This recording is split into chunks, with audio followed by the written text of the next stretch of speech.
আমি বিবেকানন্দ বলছি। কলমে নিলয় মুখার্জি। মহাপুরুষ অথবা মহামানবদের জানবার সবচেয়ে শ্রেষ্ঠ উপায় তাদের লিখিত অথবা মুখনিসৃত বাণী। এসব হাতের গোড়ায় থাকতে পরের মুখে ঝাল খাওয়ার কোনো মানে হয় না। এ কথা বলতেন আমার পূজ্যপাদ শিক্ষক, হাওড়া বিবেকানন্দ ইনস্টিটিউশনের হেডমাস্টার শ্রী সুধাংশু শেখর ভট্টাচার্য মহাশয়। দুঃখের বিষয়, দেশের অনেক মহামানব স্বহস্তে তেমন কিছুই লেখেননি।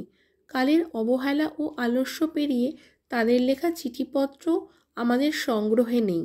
তাই অপরের বলা গল্পগাথা ছাড়া তেমন কিছুই আমাদের জোটে না।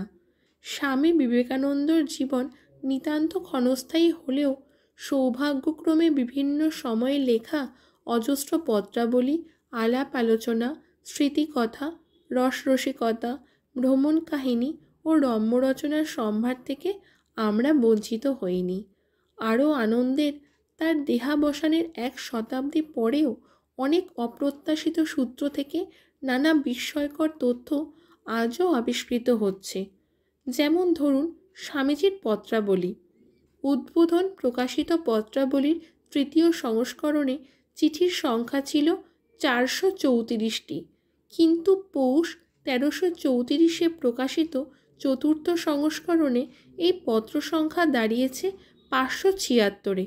এর মধ্যে 153টির ভাষা বাংলা, 414খানি ইংরেজি, 3খানি সংস্কৃতে এবং 2খানি অনবদ্য ফরাসিতে।